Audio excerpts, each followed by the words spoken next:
Welcome everyone to video number 2 of the Speedrunner 028 December Mania. In the last video, we raced the Kanto legendary birds in Pokemon Red version, and that was a nice start to the month. Today, we'll be staying in Generation 1, doing the games in order, to see which of the 3 Kanto starters, Venusaur, Charizard, and Blastoise, can beat Pokemon Yellow in a solo run the fastest. Here are the rules of the challenge, but the main ones are that I can only use my main Pokemon in battle, no items in battle, blackouts don't count as resets on my overlay, and no using the TM for double team until level 100. Let's get into the run, shall we?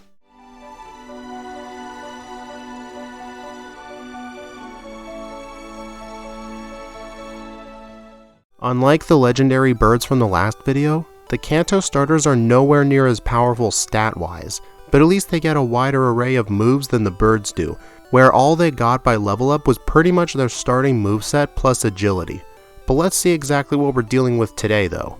In terms of stat distribution, in Generation 1, they made the starter Pokemon mostly balanced attackers, so you can run pretty much whatever moveset you wanted. Venusaur is one of the exceptions though. Venusaur has a special stat of 100 and only 82 attack, and everything else it has is really balanced. Charizard has 84 attack and 85 special, so pretty much equal, and in Generation 2 onward, Charizard became a special attacker, so they made it better by giving it 109 special attack and not 85 special like it does in Gen 1. Finally, Blastoise has 83 attack and 85 special in Gen 1. In the special split from Gen 2 onwards, they gave it 100 special defense, but they kept its 85 special attack, so it's pretty much always been a balanced attacker and a defensive tank. We'll cover the movesets for each of the Pokemon as we see their playthroughs in the first part of this race, which I like to call Chapter 1, the Brock Split.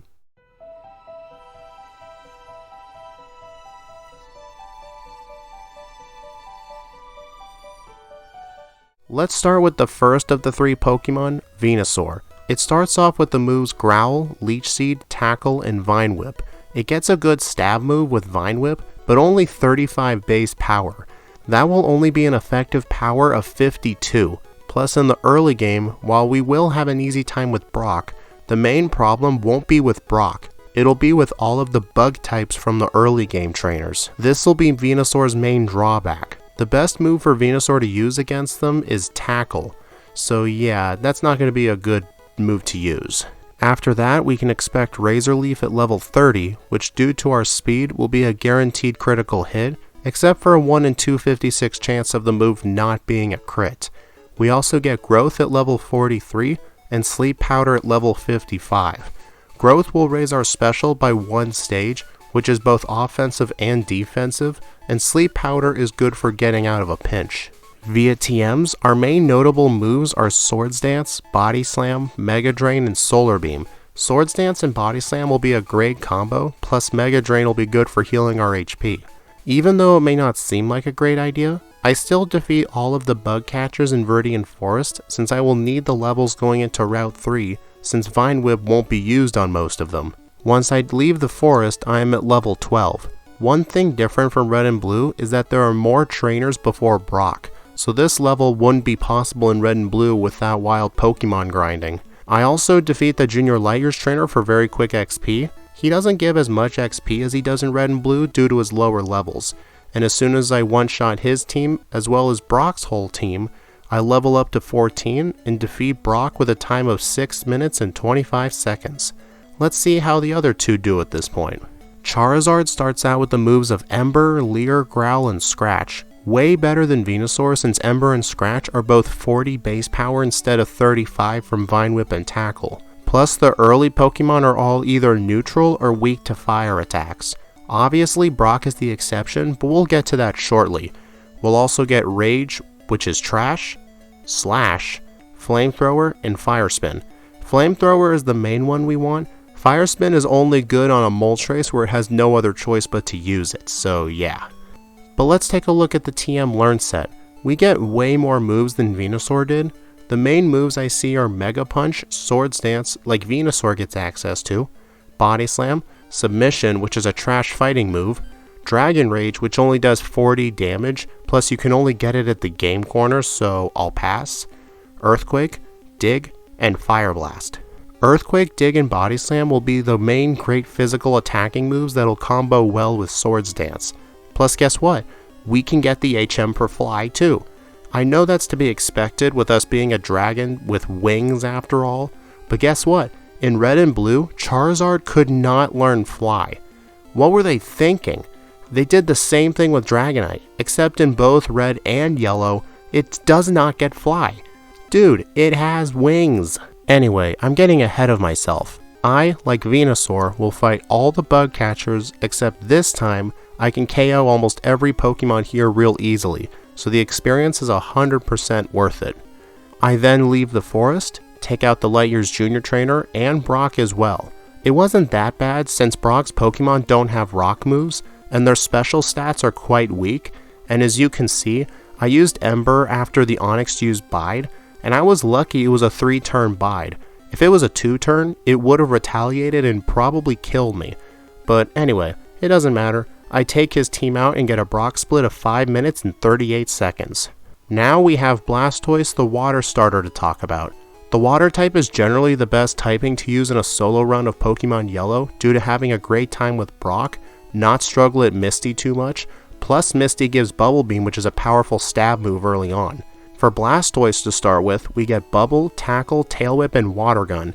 Water Gun is our 40 base power move. Bubble is only 20 base power, but for conserving PP or knocking out stuff that's living on a sliver, it'll help nicely. But we do get the inferior Tackle instead of Scratch, sadly. But what can you do? After all, we can also get Bite, which is a 60 base power normal move since the Dark type didn't exist yet, and Withdraw at level 31 if we wanted to utilize the badge boost glitch. For those who don't know, when your stats are modified, the 12.5% boost to your stats given to you by certain badges will be reapplied to the other stats that weren't directly modified. So for example, if I use Withdraw, my defense is boosted properly, but the other stats get the 12.5% boost again. All the stats will reset when you level up. Plus another reason water types tend to be very good are their type variety in the TM department. A lot of them get the coverage moves of Ice Beam and Blizzard, which counters their grass type weakness entirely. Blastoise is also the only one who does not get Swords Dance, but we do get Body Slam, Bubble Beam, Submission, Earthquake, and Dig. I think Blastoise may get a great time, especially since it was the original Speedrunner's choice before Nidoking. In the remakes, Blastoise is still the Speedrunner's choice, but only thanks to X items which are banned in my rule set. Anyway, in Viridian Forest, I choose to skip all the training since I'm not going to struggle at the first 2 gyms. Plus along the way, I find a Pidgeotto, which I really wanted to catch as my flyer, which was probably not a good idea, but unlike Pidgey at Red Health, the Pidgeotto is not a guaranteed catch with a Pokeball, so I now have to buy another ball and get a flyer somewhere else. Oops.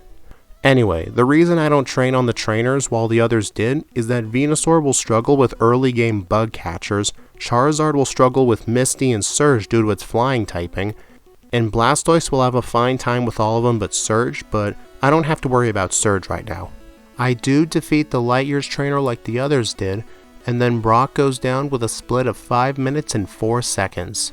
If we compare the splits, Venusaur is in last place compared to Charizard, who's in second place by 49 seconds, and Charizard is 37 seconds behind Blastoise. This is because when Venusaur did all that training, it had to do it with Tackle and Vine Whip while Charizard had Ember and Blastoise skipped them entirely. However, this is still early on, so it's anyone's race. Now it's time for Chapter 2, the early game.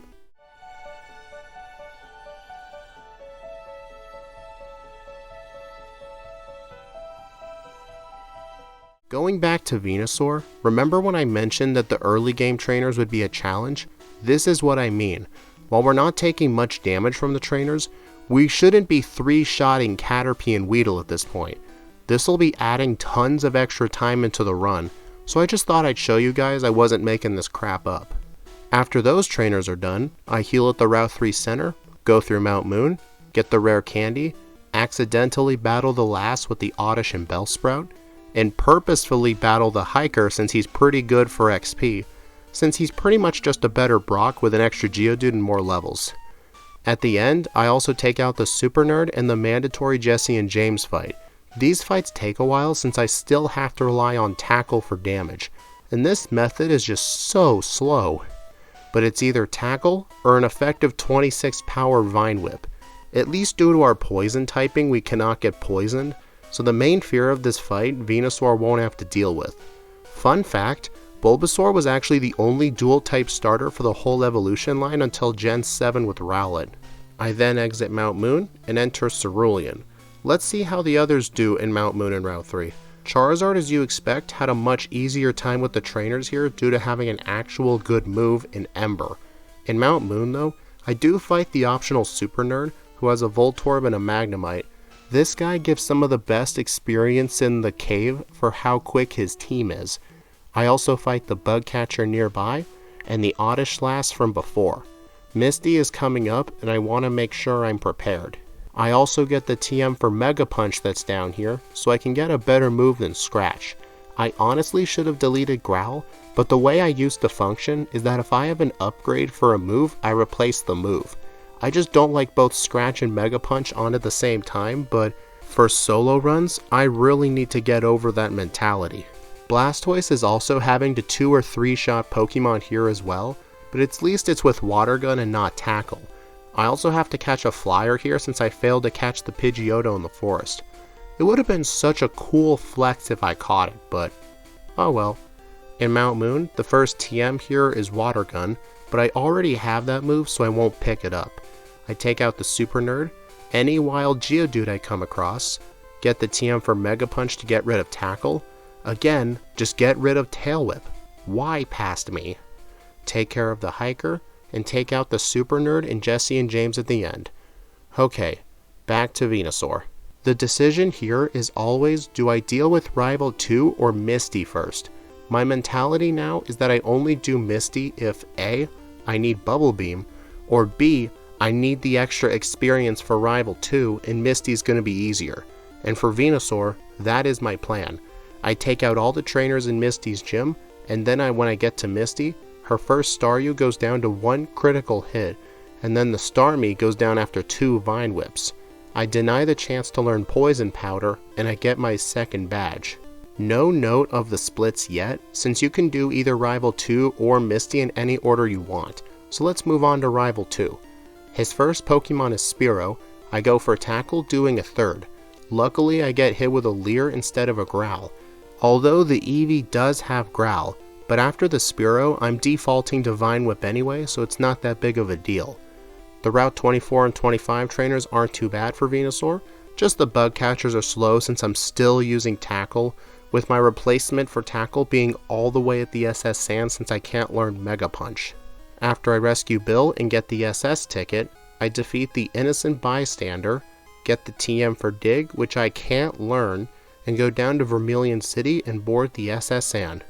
My replacement for Tackle is right here, and that is the TM for Body Slam. This is an effective 85 base power move with a 30% chance to paralyze, which is very good. I also get the TM for Rest here. I pretty much do this in all my yellow playthroughs even if I don't need it. The thing is, if things take a turn for the worst and I have to use Rest, I can't backtrack for it since the boat will be gone. I can use a glitch to get back on the boat, but overworld glitches are banned. Anyway, with Body Slam, Rival 3 is very easy 1 to 2 shot breeze. I get cut, leave the ship, and take on Lieutenant Surge. He only has 1 Pokemon in yellow and they removed his good AI, so he'll either be really good or really bad. And today, things were quite odd. Raichu outspeeds me, it uses Growl lowering my attack, I Gen 1 miss my Body Slam, Raichu uses Mega Punch for okay damage, and then I use Body Slam which crits the Raichu, ignoring my attack drop, and it even paralyzes the Raichu. Okay, that was an odd collection of random results, and I like it. I defeat Lieutenant Surge easily for an early game split of 25-25. For Charizard, I choose to fight Rival 2 over Misty for pretty obvious reasons. Rival 2 was an easier time for Charizard compared to Venusaur, since I wasn't weak to Spearow's Peck and having to rely on Tackle. The Route 24 and 25 trainers were also quite nice. Even the hikers, since even though they resist fire attacks, just like Brock's Pokemon, they have low special and no rock moves for the most part, so they may as well be weak to Ember. The TM for Seismic Toss is here as well, but Charizard is not going to need it today.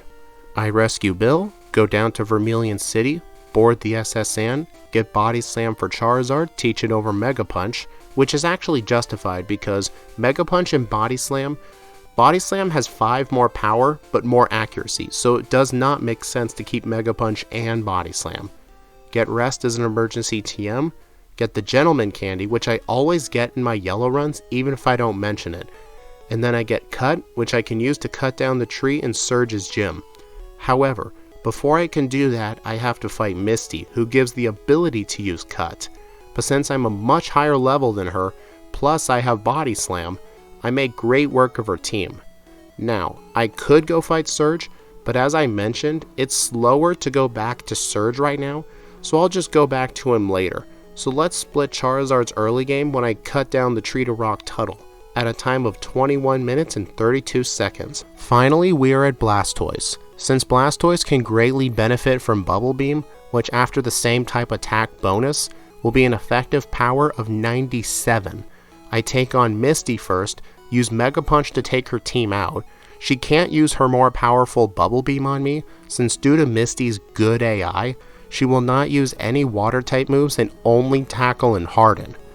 After getting Bubble Beam on my moveset, I take out Rival 2, the entire route to Bill's house, and eventually end up at the SS Sand. I get Body Slam and Rest as well, defeat Rival 3, and leave the ship. Blastoise, like Charizard, has a weakness to electric type attacks, but however, due to having Dig on my moveset, I can simply one-shot the Raichu with a critical hit Dig, in an early game split of 21 minutes and 12 seconds. Now, Blastoise has taken the lead. Blastoise is ahead of Charizard by 20 seconds, and Venusaur has fallen further behind, being 3 minutes and 53 seconds behind, mostly due to Nugget Bridge being slower. This race is still far from over. Venusaur hasn't gotten its best moves of Swords Dance and Sleep Powder, yet while Charizard gets Swords Dance, and Blastoise pretty much is only going to get Earthquake and Surf from here. But now, let's move on to Chapter 3, the mid-game.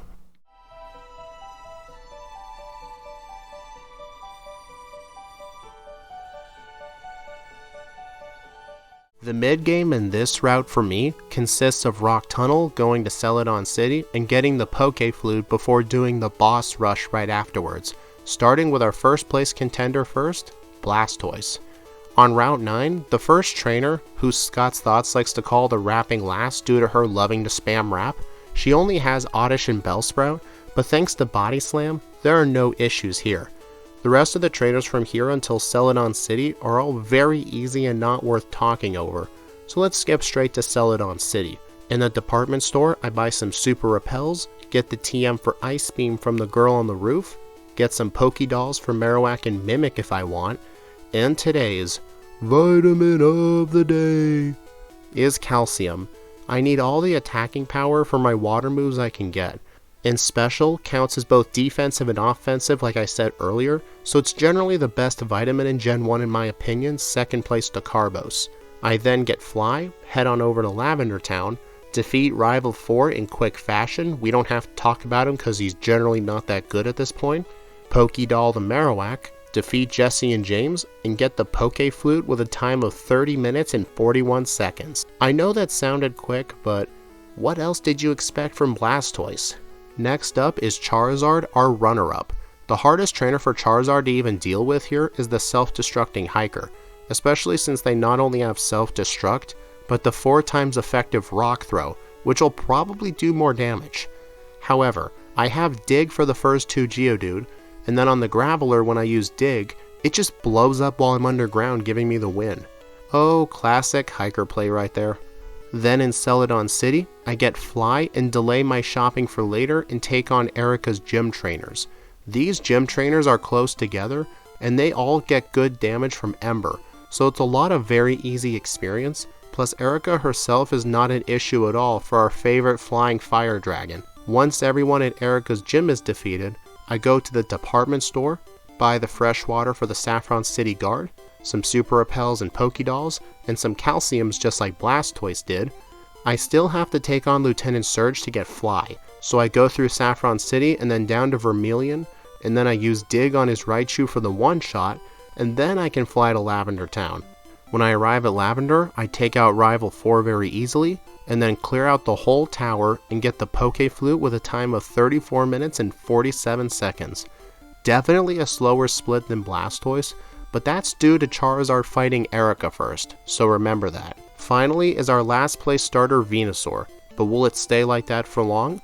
I make it through Rock Tunnel really easily thanks to Body Slam and my new move Razor Leaf, which is a much needed upgrade to Vine Whip. Then in the department store, I buy Super Repels, Pokédoll, Fresh Water for the guard, and this time instead of Calcium I buy 2 Carbos. Since Venusaur has the highest special of the group by 20% or so, he does not need the Calcium. I get Fly, head over to Lavender Town, defeat Rival 4, and finish the tower and get the Poke Flute with a time of 36 minutes and 2 seconds. These splits so far aren't that comparable due to the fact that Charizard did Erica during the mid-game instead of the boss rush. And to this point, none of the Kanto starters have had any struggle, but that's what's to be expected in the early game. The next chapter is one of my favorites, where all I do is just fight important trainers and gym leaders all the way up until Blaine, where we can get a very comparable time. This is what I like to call Chapter 4, The Boss Rush.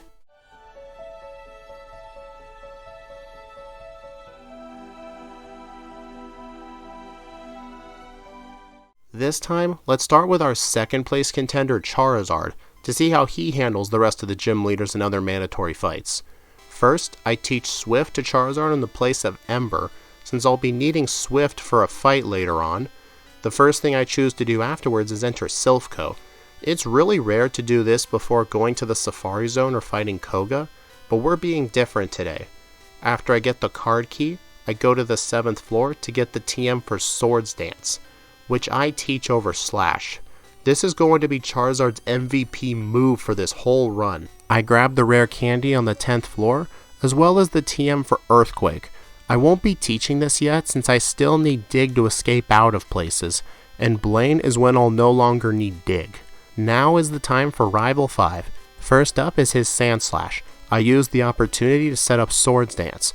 The main disadvantage here is obviously getting hit with Sand Attack, but all they can do is just badge boost my attack anyway, since I have Swift, so I may as well have no accuracy drops.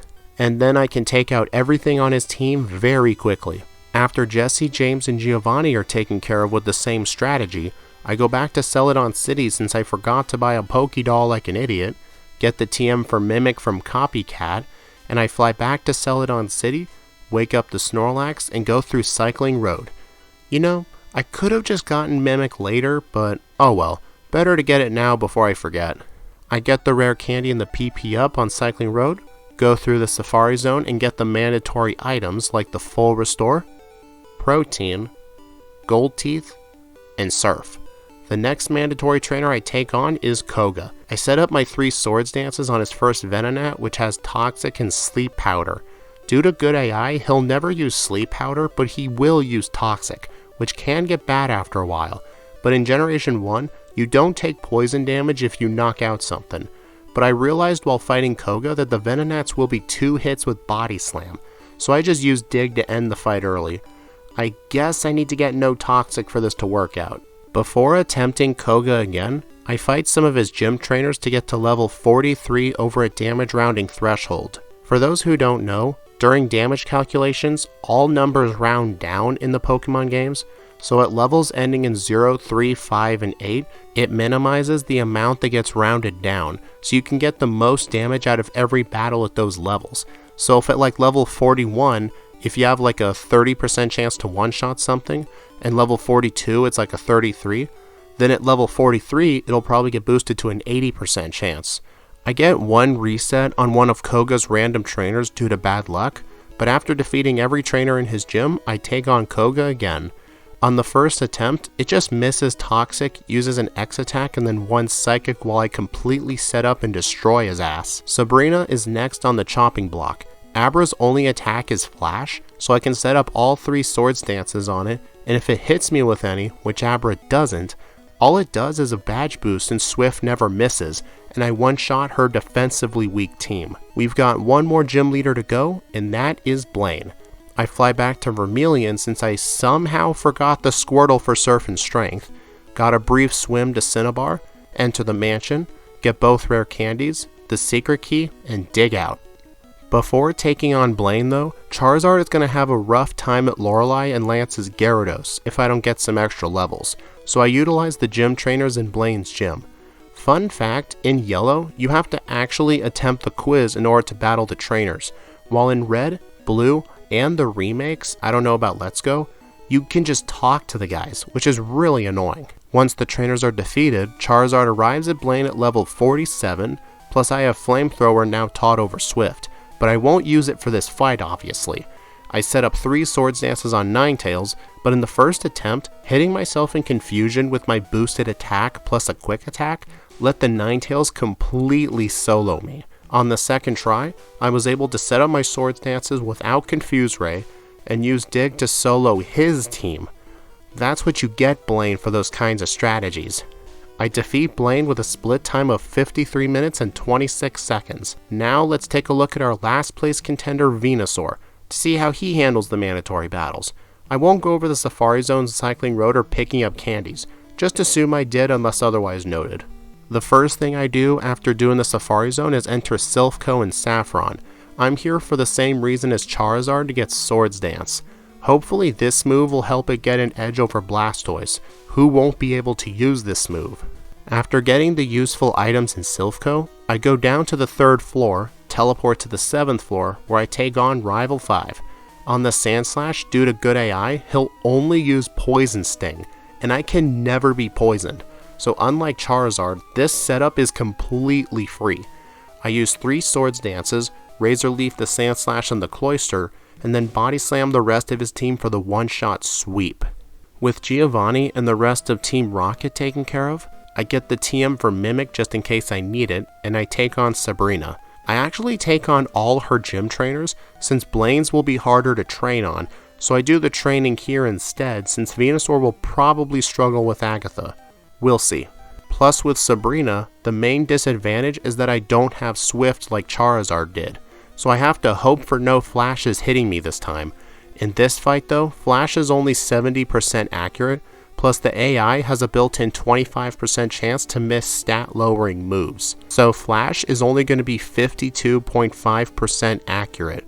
Plus I get bad luck on one of the gym leaders' Haunter, so I have to black out here since I didn't save. Oops. This time I do save and I get another reset, so I just skip the trainer instead and just do everyone else. Anyway, on my first attempt with Sabrina, I use Body Slam on Abra right away, and I try to just sweep her whole team, but the Alakazam puts a stop to it real quick. In Yellow version, Sabrina lost her good AI, so she's not guaranteed to use Psychic. This time though, I choose to Swords Dance on Kadabra, but get hit with a massive Psychic for another reset. This time I just set up all the way on Abra, get hit with 2 Flashes, so now I gotta hit my Body Slams. I missed once on Kadabra but got it the second time, then Alakazam outspeeds me and KOs me with Psychic. I choose to just give up and do Koga instead. I thought the Swords Dance strategy was the best answer, but to be honest, I was just getting really unlucky, and whenever I get really unlucky in a fight, I just go do something else to avoid wasting further time. On Koga, after fighting his mandatory trainers, I now have the move Growth, which will be nice to have here.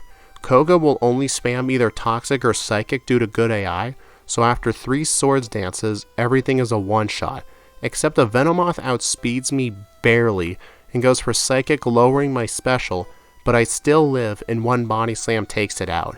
Back to Sabrina, I take out her Abra right away, and I use 3 Swords Dances while the Kadabra just sits there and spams Recover and Reflect. Sabrina, where was this luck, earlier? I hate you. To calm my raging nerves, I go on a brief swim to Cinnabar Island, enter the mansion, get the usual goodies, and dig out. And then after I take out Blaine's trainers to prepare for the difficult Blaine fight, at least his good AI was removed in Yellow so he won't just spam Flamethrower, which would be a really bad thing for me. On attempt number 1 though, it doesn't matter, I get 2 flamethrowers in a row for a quick loss. Before trying again, I actually realized I forgot Erica, so let me do that real quick. I take out her gym trainers too since I needed a tiny bit more XP for Blaine to get the next damage rounding threshold at level 48. And then once I get back to Blaine, I use Swords Dance twice in a row, get hit with Confusion, and Flamethrower with Quick Attack gives me a loss. Both Charizard and Venusaur have to deal with this kind of Blaine I see. After a few more resets, I opt to use one Swords Dance on Ninetales, and then one more on Rapidash and then on Arcanine. One Body Slam does half, Arcanine goes for Reflect, it paralyzes, but it lives on very low HP, and then it goes through paralysis to hit me with Fire Blast. Oh my god, I hate Blaine too. Finally, 8 resets into the run, despite being burned, I'm able to get to +6 in my attack, which in Gen 1, after you get burned, if you use Swords Dance, it'll cancel out your burn. Same thing with Agility and Paralysis. I can KO Blaine's team with low HP to spare. And I get a time of 1 hour, 2 minutes, and 9 seconds.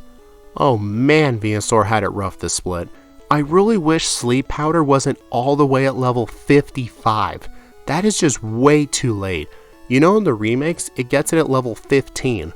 If Venusaur had early sleep in this run, it could probably contend for first place.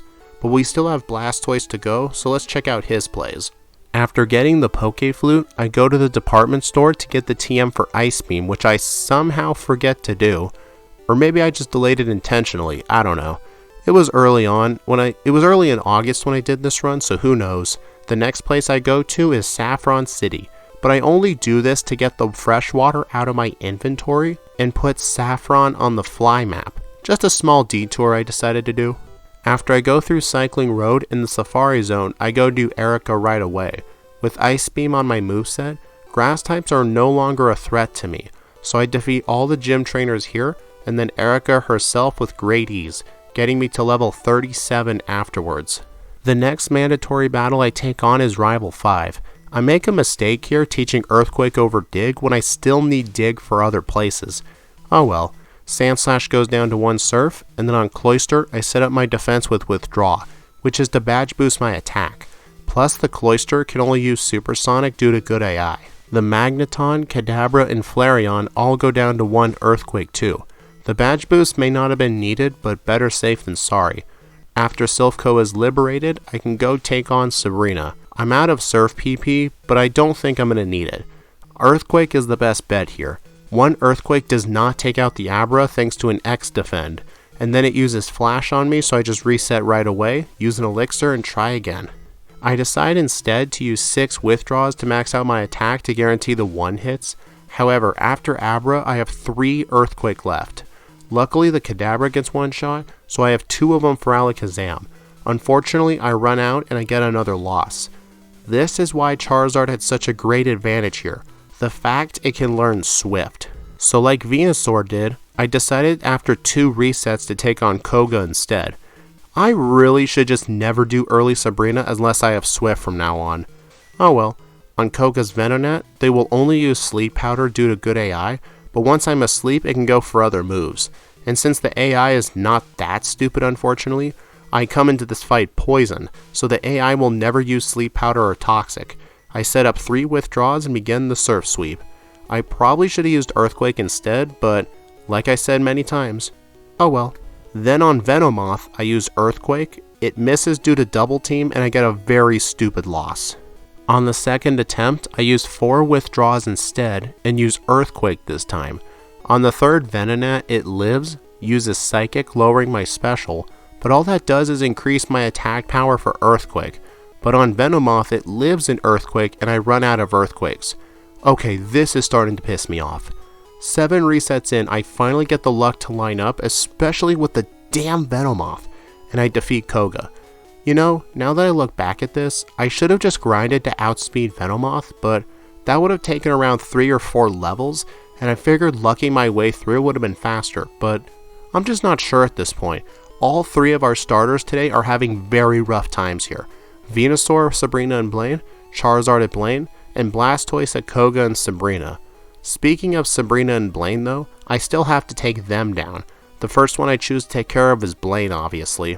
After defeating his gym trainers, I am at level 46 for the Fire Master. I use one Earthquake for the one shot on Ninetales, missed the kill on Rapidash, and due to Growl, I switch over to Surf and have an easy time with Blaine. Now is the time for Sabrina. Let's see how this goes. Abra goes down to one Earthquake, I outspeed the Kadabra, and then on Alakazam, I Gen 1 miss Earthquake, and then on the second turn, Earthquake is doing little damage thanks to Reflect and X-Defend. But I get a lucky critical hit ignoring those boosts, and Blastoise gets a split time of 57 minutes and 44 seconds.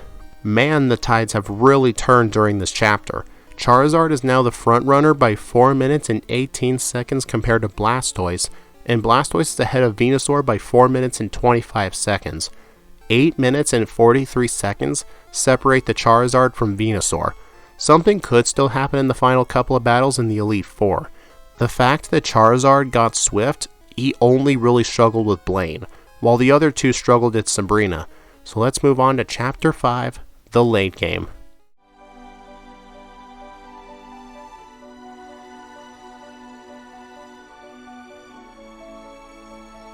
Starting with Venusaur to see how it can make up some serious ground.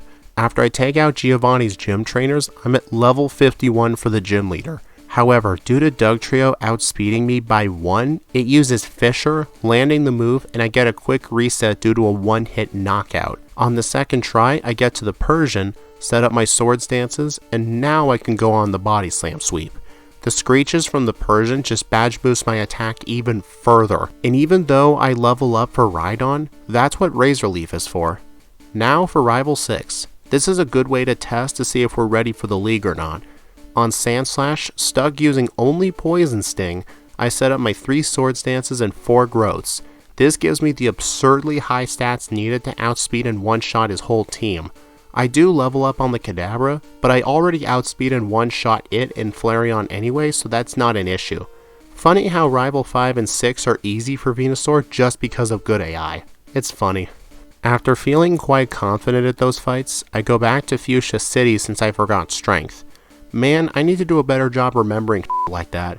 Go through Victory Road, get the Victory Road Rare Candy, fight the Victory Bell Cool Trainer by complete accident, and make it to the Indigo Plateau with a time of 1 hour, 11 minutes, and 5 seconds. Very good time, but let's look at Blastoise now. After taking out Sabrina, I can at least say that on the bright side, that Giovanni being a ground-type specialist won't be any difficult for Blastoise at all. I even skipped his gym trainers too since they are not needed at all for the Elite Four levels. I knock out Giovanni's team despite being at literally 3 HP remaining thanks to Nidoqueen hitting Blastoise with a crit Thunder. I'm honestly surprised they didn't kill. On Rival 6, I don't have the free setup on Sandslash since I can still get hit with Slash or be poisoned with Poison Sting. But once I'm at plus 6, I misclick, use Withdraw again, and Fury Swipes killed me. Okay, that is 100% my fault. On the second attempt, I realized I leveled up after the Sandslash, so my badge boosts were just a waste of time. I tried to win the fight anyway, but with Leech Seed, that just wasn't going to happen. This time, I only set up 4 withdraws, so I can set up on another Pokemon if needed. But to be honest, I'm cringing myself watching this. I really should have just used a single rare candy so the badge boost will last for nearly the whole fight. But anyway, I don't think it matters right now. I do win on the third try, but it should not have been that hard. I get the Victory Road Rare Candy and enter the Indigo Plateau with a time of 1 hour, 5 minutes, and 21 seconds. Now for the front runner Charizard in the final couple of fights before the big finish. I do the Black Belt training in the Fighting Dojo for the very quick XP since I was supposed to do this earlier for Lance, and then I defeat all of Giovanni's trainers too in preparation for him. If you want to know why I'm so worried, check out both my Charizard and Charmander playthroughs in Pokemon Red on the channel. You'll understand in no time, but in just 2 words, here it is. Hydro Pump.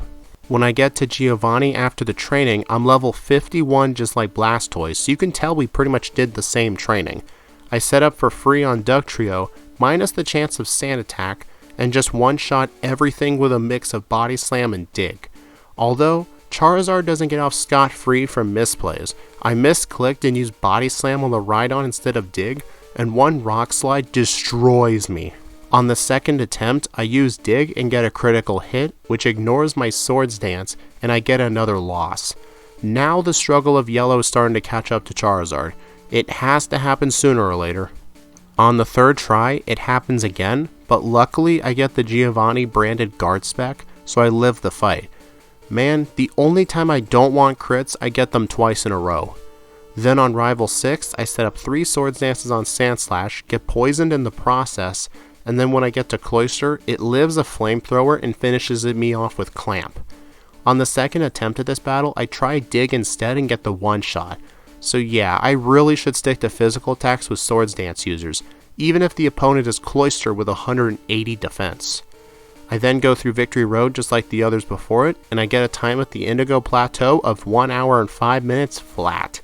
So even though Charizard is still in the lead, it's only by 21 seconds. Struggling with Giovanni was honestly expected, but there is no error of my own except for the part of using Body Slam by mistake. Venusaur though is only behind the others by around 6 minutes, so once I get access to Sleep Powder at 55, I'll have an easy time setting up through the Elite Four. So let's see how the final chapter goes. It's time for the final 5 trainers. Let's do this shit. Starting with Lorelei and commenting on Venusaur first, I have Mimic and Mega Drain on my moveset. No Sleep Powder yet, and that's intentional. I use Growth on Dewgong to set up my special, and a critical hit Aurora Beam almost kills me, but that's why we're using Mega Drain here. Normally with Mimic I can get Amnesia from Slowbro, but with Growth, that's just not necessary. I then during the fight teach Sleep Powder over Razor Leaf. Now things are gonna get heated. With Charizard, I do a last minute Vitamin Buy at Celadon, and with the money I have in preparation for the water types, as you can see on my overlay, I cannot take in any more calciums or proteins, so this was very much needed. I set up my 3 Swords Dances, and the plan is to spam Body Slam, but Cloyster is just too damn defensive and I get a reset. I was hoping rare candies weren't needed here, but it looks like they will be.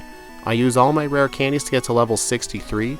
I like to hold off on my rare candies until necessary to maximize my level for the hardest foes. On this attempt, as you can see, I'm able to one-shot everything, and I was in low red health the whole time. So yeah, before level 63, I could not see us winning this battle. With Blastoise, I'm level 57, and after some rare candies, with the move Rest on my moveset, this is because after setting up on Dewgong, I have to rely on Surf and Earthquake for everything. The rest is going to be just in case things go south. The Lapras tries to be a troll with Body Slam paralysis, but I manage through. Bruno is pretty much easy for 95% of the Pokemon in this game. With Venusaur, I just use Bruno's Onix to set up some growths, and then I Mega Drain the Onix. Then on Hitmonchan, I Mimic Ice Punch just to use in case I run out of Mega Drains, so this fight was very easy. Charizard on the other hand has to be very aware of Onix's Rock Slide, and while setting up Swords Dance I get hit with Screech and then Rock Slide, but due to Onix's pathetic attack, I survive with 66 HP to spare, and then everything afterwards is very easy to deal with. Machamp does survive a Body Slam, but it gets paralyzed, so what can it even do? With Blastoise, there is no need to set up since it really can't set up anything but defense, so with just Surf spamming, I one-shot everything on his team except for the Machamp like usual, but the Machamp's only turn to attack it used Leer. So yeah. With Agatha, Venusaur gets a nice move upgrade. I have Solar Beam instead of Mega Drain for the extra damage. I then Mimic Substitute so I can set up for free, and then once I'm set up, I can put all the opponents to sleep, and then use Solar Beam to do as much damage as possible, since all our Pokemon but Arbok double resists grass, while Arbok just resists it, so Growth and Sleep Powder are very useful here. Although I get some bad luck with Arbok with Glare, to be fair, I was playing a bit too risky. I should have just set up another substitute, but on the second attempt I learned my lesson and win the fight. Charizard does not need to use substitute. I use 2 Swords Dances, I use 1 Swords Dance to max out, and then before I can even defeat the Gengar, I hit myself in confusion and just destroy myself into oblivion. I decided to take a lesson out of Venusaur's playbook. I really don't need Flamethrower anymore, so I replace it with Mimic, set up with Substitute, but not before being paralyzed, so I reset right away. Not with my speed being cut by 75%. Blastoise, I go for the Substrat right away. Pun taken from the Exceptional on YouTube. Check him out if you haven't already, he makes good Fire Red content. Anyway, once I'm behind a substitute, the plan is just to spam surf on everything on Agatha's team. On Golbat, I realized I was running low on surf, so I make sure to maximize my withdraws to badge boost my special. But then on the final Gengar, I'm one surf short, so that's a hard loss to swallow. On the second try, I get better luck with the first Gengar not setting up a substitute as much, and I have 4 surfs left after the battle. Okay, now it's time for Lance. With Venusaur, I start off the battle by putting the Gyarados to sleep. Once I do, I begin the process of setting up my growths, and once I'm fully set up, I use Solar Beam on his Gyarados and his first 2 Dragonair. On the Aerodactyl though, it outspeeds me, goes for Fly, and that's enough to finish things. Believe it or not, it took me until 15 resets in to find the strat. I need to mimic Ice Beam from the second Dragonair to use on Aerodactyl and Dragonite. On Aerodactyl though, it is still luck since it outspeeds me, and it can go for either Fly or Wing Attack. I want Wing Attack, which I do get, and the rest of Lance's team is no more. Here's the plan for Charizard. I need to set up 1 Swords Dance and 2 hit the thing, but I need to get a Hydro Pump Mist, which the first time this happens is 11 resets into the run. I Body Slam the first Dragonair, steal Ice Beam from the second Dragonair, Ice Beam the Dragonair, Aerodactyl, and the Dragonite. This could have been much worse with the Gyarados, but glad to see it not be a repeat of how Charmander back in Pokemon Red did here. That was my first run with triple-digit resets, due to bad luck. With Blastoise, Gyarados' most threatening move is pretty much Dragon Rage, since it'll be setting up my defense with a badge boost glitch. Plus I resist Hydro Pump, I reset the first fight due to Lance Hyper Potioning. On the second try I don't get that and move on, but with the first Dragonair, Thunder Wave gets the better of me. 14 resets into the run, I get past the electric attacking Dragonair, I then steal Ice Beam from the second one, and just wipe the floor with his whole team. Man, all 3 starters are having a rough league, but we're now down to the final match. It is now time for the champion. With Venusaur, the Poison Sting thing on Sandslash still applies, so there's no point putting it to sleep. It's dealing like 10 damage per turn, but once I'm set up, I Solar Beam the Sandslash out of existence. On Alakazam, I outspeed, put it to sleep, and use Solar Beam. On Exeggutor, I put it to sleep and 2-shot it with Solar Beam. Magneton gets the same treatment as does Cloyster, but it doesn't need to sleep for this one. On Flareon, I misclick and use Growth, it uses Reflect, and I use Solar Beam. It goes for Flamethrower, it does very little damage, a crit could have killed me, but luckily it doesn't, and Venusaur clocks in with a final time of 1 hour, 25 minutes, and 22 seconds, at level 68 with 15 resets, and a game time at the Hall of Fame of 3 hours and 43 minutes. Charizard's turn at the champion now. I set up on the Sandslash quite easily, take care of his first 3 Pokemon, but then on the Magneton I get a critical hit ignoring my Swords Dances, allowing it to survive and get off a Thunder Wave. Uh-oh, that's not good. That allows the Cloyster to outspeed me and defeat Charizard with a crit Ice Beam. Oh yeah, in this generation Charizard's weak to ice moves. On the second attempt, I set up on Sandslash, mimic Earthquake, and I use 2 Earthquakes on the Sandslash. I take a lot of damage in the process. This time though, I use Earthquake on Magneton, so even if I get a crit, I'll still knock it out. But stupidly, I crit the Cloyster instead, so I get a reset. Man, these crits are honestly getting kinda bad at this point. I get past the Sandslash with more HP this time, way more HP. The Cloyster I get a crit on again, but luckily it only does a Roar Beam instead of Clamp, despite a crit, and once the Flareon afterwards is down, Charizard clocks in with a final time of 1 hour, 17 minutes, and 10 seconds at level 67 with 13 resets, and a game time at the Hall of Fame of 3 hours and 24 minutes. Blastoise is in for some tight competition for first place. Can he do it? Let's find out. I set up 4 withdraws on Sandslash, mimic Earthquake, and knock out the Sandslash with Surf. The Earthquake was just for Alakazam. For Exeggutor, my best bet is Surf since I need to save Earthquake for the Magneton. Also, due to good AI, it'll only use Leech Seed, and I have Rest if I need it. Then I take out Magneton, Surf the Cloyster, which can only use Spike Cannon. It's only really bad if it gets a 5-turn crit or something. And then after the Flareon is defeated, Blastoise gets a first try champion with a real time of 1 hour, 16 minutes, and 57 seconds.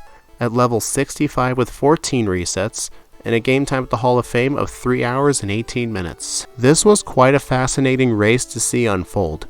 Blastoise was able to pull ahead and win thanks to not getting bad luck of the champion. I won't say Lance decided this since Blastoise struggled there too, just against the Dragonair instead of Gyarados. Plus this victory was only by 13 seconds, which was so close. This really could have gone either way. But results are results. Blastoise is the winner of this race.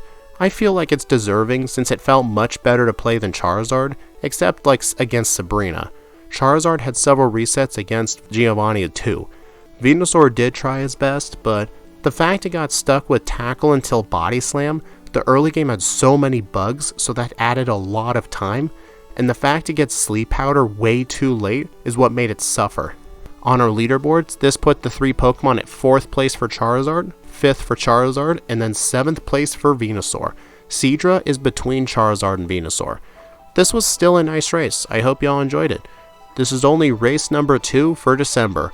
The next race video will be in the 2nd generation with Pokemon Crystal with the Johto trio, Raikou, Entei, and Suicune. Having to do red at the end will make for an interesting video. I hope y'all like it. Please like, comment, subscribe if you want to see more, and be sure to follow my socials or support me on Patreon or YouTube memberships. Links are down below. Starting next year, I hope to do more member and Patreon exclusive content by doing the 2nd round of every game I do. Kind of like the Elite Four rematch as a live stream only for supporters. We'll see how that promise goes. Thank y'all for watching, and I'll see you in the next one.